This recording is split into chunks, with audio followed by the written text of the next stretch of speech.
análise de partículas por imagem, ela fornece informações sobre uma partícula ou sobre várias dentro de uma amostra heterogênea.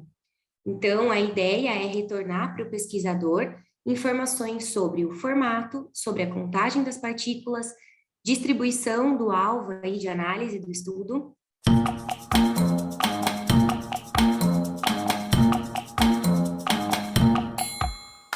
Olá a todos e sejam muito bem-vindos a mais um Conversa de Mercado.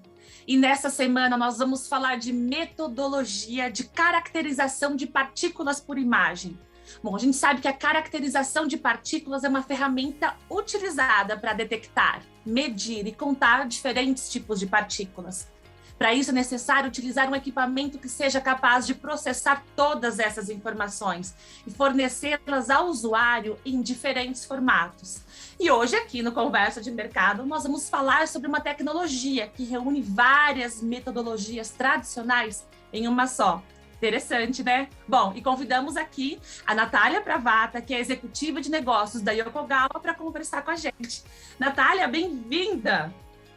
Oi, Nádia, tudo bem? Prazer estar aqui com você. Vou me apresentar para quem nos assiste ou nos ouve, né? Eu sou a Natália Pravata, muito prazer.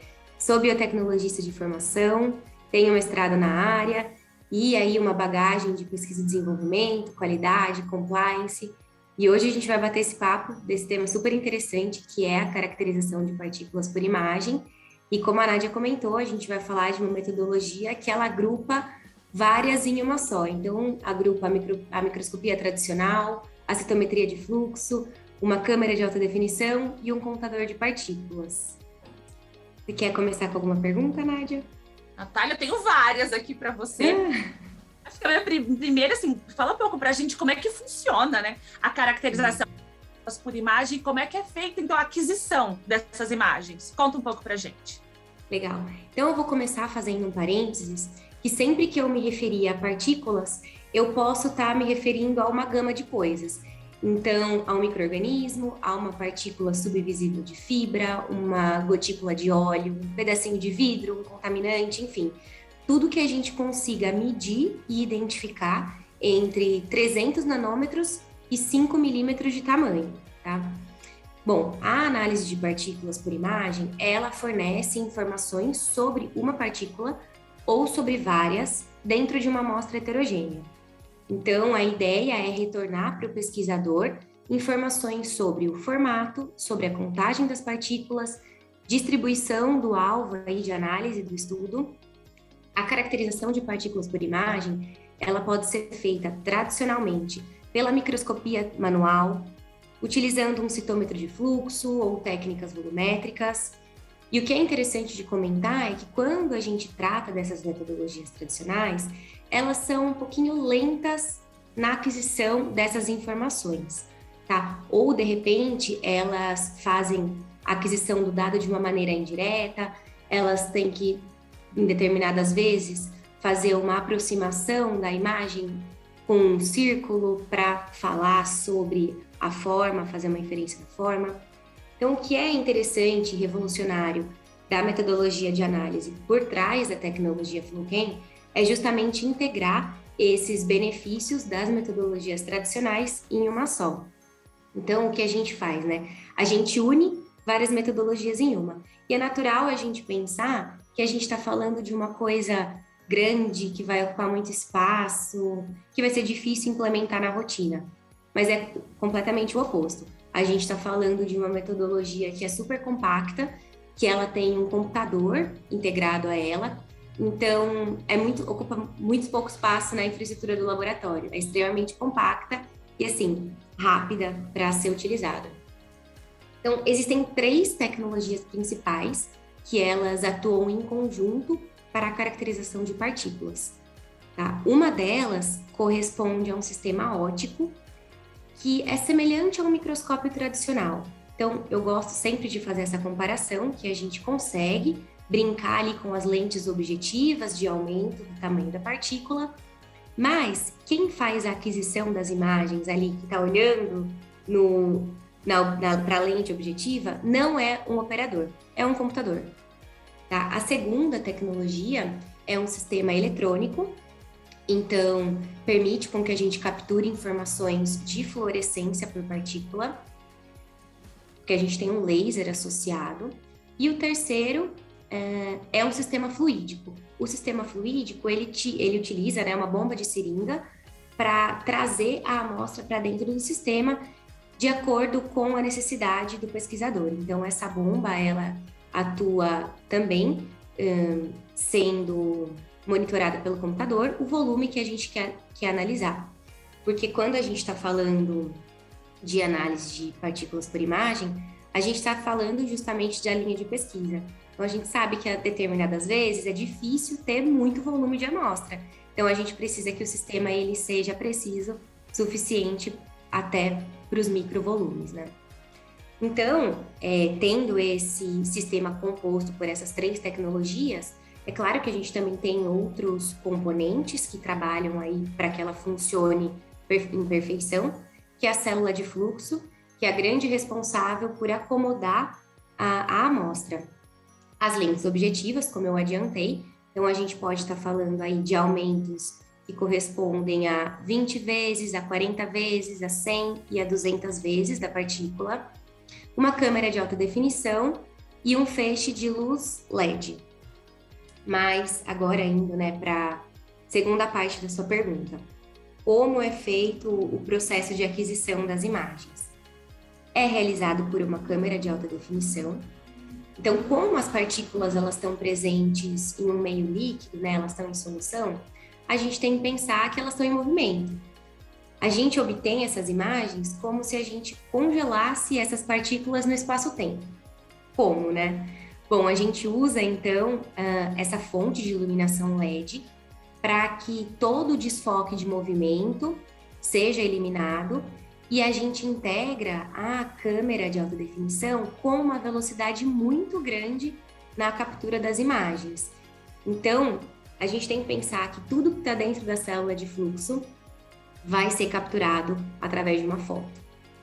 E tudo isso de uma maneira muito rápida, automatizada, e já sendo comunicada com o software. Então, o software também é um grande responsável por processar essas imagens, extrair as informações que são necessárias e também armazenar os dados de corrida. As corridas, então, além das imagens, né, a gente também consegue armazenar as informações de célula de fluxo, de lente objetiva que foi usada, qual foi a velocidade desse processamento, o volume de amostra, né? A gente tem esse cuidado em fornecer as informações que podem ser necessárias e questionáveis em auditoria. Sensacional, Natália. Bom, fala um pouquinho para a gente, então, sobre as vantagens, né, de usar essa tecnologia. Legal. Bom, a tecnologia, né, ela informa alguns parâmetros que permitem, então, que o pesquisador ele vá além das informações de forma e tamanho de partícula, porque tradicionalmente eram as informações mais comuns e necessárias para as linhas de pesquisa. Mas, utilizando dessa tecnologia, dessa metodologia, né, para caracterizar partículas, a gente consegue obter aí de uma maneira muito rápida mais de 40 parâmetros morfológicos. Então, o que isso quer dizer, né, Nádia? Que a gente tem informações de cor, área, comprimento, largura, biovolume, transparência, circularidade, intensidade, todas ali, literalmente, prontas para a gente obter arrastando um mouse. Então, além disso, né, a gente consegue reunir outras vantagens e a principal delas, eu acredito que seja a rapidez com que a gente adquire esses dados. Então, quando a gente usa uma lente objetiva de 10 vezes, a gente consegue processar 1 ml em 6 minutos. Certo, né? Mas vamos falar de números. O que isso poderia corresponder de imagens? Vai depender da complexidade da amostra que a gente está analisando, mas pode chegar aí a mais de 500 mil imagens clicadas em 1 minuto, em 6 minutos de análise. O que mais? De vantagem. É claro que quando a gente está falando de uma metodologia que une várias e dessa rapidez, da integração com o software, a gente tá trazendo a ideia de automação para o processo. Então, quando a gente fala de automação, a gente também traz eficiência para as análises. E o que isso quer dizer, né? É que o método de caracterização e obtenção das imagens, ele vai funcionar da mesma maneira, independente de quem é o operador, independente do dia da semana que está sendo feita a análise. Então, é através dessa reprodutibilidade e dessa eficiência que a gente ataca o pilar, né, de eficiência para as análises. Outra coisa que é extremamente importante, que eu até comentei um pouquinho rapidamente na pergunta anterior, que é a necessidade de rastrear o que a gente analisa. Então, todas as imagens, elas ficam salvas, o que facilita muito se a gente quer reanalisar, por exemplo, um dado, se a gente quer visitar uma corrida anterior para comparar com uma que foi feita hoje, por exemplo, a gente consegue. E também essas informações de operador, data, velocidade, enfim, esses itens que são questionáveis mesmo em auditoria. Outra grande vantagem é uma metodologia que ela está de acordo com os requisitos de armazenamento de informações do FDA. Existe muito essa preocupação nas indústrias, a gente sabe que é extremamente importante. E depois que a gente consegue analisar essas imagens, né, obter, a gente cria facilmente imagens, o que facilita com que a gente faça futuras análises. Então, a partir do momento que a gente tem uma biblioteca, a gente pode fazer as análises de uma maneira automatizada e identificar problemas aí de uma maneira mais antecipada. Outra vantagem é que a gente pode utilizar dessa metodologia para criar padrões. Então, por exemplo, durante determinado processo da minha análise, eu só quero que tenha partículas de 3 micrômetros. A gente utiliza esse filtro para usar como crivo de qualidade e seguir ou não seguir a amostra no processo. Ou então, a gente utiliza da metodologia de caracterização de partículas para medir a eficiência de outros equipamentos. Então, a gente quer ver se um filtro está funcionando da maneira adequada. A gente pode fazer esse duplo check através dessa metodologia. Legal, Natália. E quem é que pode se beneficiar com essa análise? Legal. Essa é uma pergunta que eu gosto bastante, pessoalmente, porque quase todos os segmentos que a gente pensar podem se beneficiar dessa metodologia de análise. Então, pensando primeiramente em indústria, a gente pode utilizar a caracterização de partículas por imagem na indústria farmacêutica, na indústria de cosméticos, na de alimentos e bebidas, principalmente nas etapas de formulação, de controle da matéria-prima, na determinação da estabilidade do material, do lote, né? Então, a gente também pode fazer esses estudos para auxiliar no período de validade do produto ou na determinação e na quantificação de agregados indesejados que são necessários e exigidos, dependendo da indústria, né, e da legislação, de serem regulados e informados.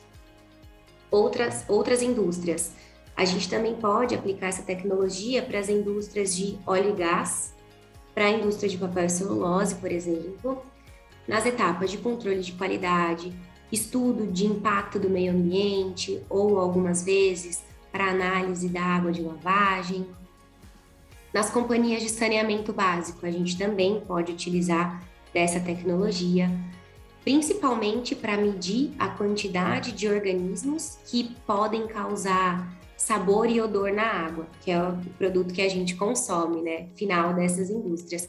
E comparar o perfil também de micro-organismos que estão presentes em reservatório, também comparar a taxa de micro-organismos, fazendo a comparação pelas estações do ano. Depende da criatividade mesmo do pesquisador. E, claro, não posso deixar de citar como um grande beneficiado desse tipo de análise os centros de pesquisa e as universidades, porque eles embasam todas essas perguntas que as indústrias também chegam a fazer. E daí a gente pode abrir para diversas frentes de estudo, né? Mas eu destaco sempre os pilares de pesquisa e desenvolvimento e qualidade como os que se beneficiam mais dessa análise. Bom, Natália, eu percebi que essa é uma solução super versátil. E aí vem minha última pergunta para você. É preciso fazer algum tipo de preparo das amostras antes da análise? Legal, essa é uma pergunta bastante frequente, justamente porque a gente une algumas metodologias em uma, né? Mas, na verdade, o preparo de amostra é bastante simples e os passos que são necessários são basicamente filtração e diluição. Eu falo basicamente porque, é claro, a gente precisa entender de qual amostra que a gente está tratando, dentre essa versatilidade, mas, em geral, é isso. Natália, muito obrigada pela tua participação aqui no Conversa de Mercado. Foi um prazer te receber. E eu queria deixar aí também um segundinho aí aberto para você também dar o seu recado, dar o seu oi para todo mundo. Obrigada, Nardi. Então, eu e a Yokogawa, a gente está super aberto para discutir mais sobre esse tema que é super rico, seja nos comentários ou nas redes, ou nos eventos também. A gente está super disposto e a gente quer conhecer vocês. Um abraço. Obrigada, Natália, novamente. Obrigada a todo mundo aí da Yokogawa pela confiança. E vocês que seguem aqui o Conversa de Mercado, gostou desse tema? Bom, entre em contato com a gente, tem muito ainda a ser explorado. A gente espera também receber a Yokogawa aqui de novo para novos conteúdos. E esperamos ver vocês nos nossos eventos, nas FCS e na Feira Analítica. Então, até lá, um grande abraço e até o próximo vídeo.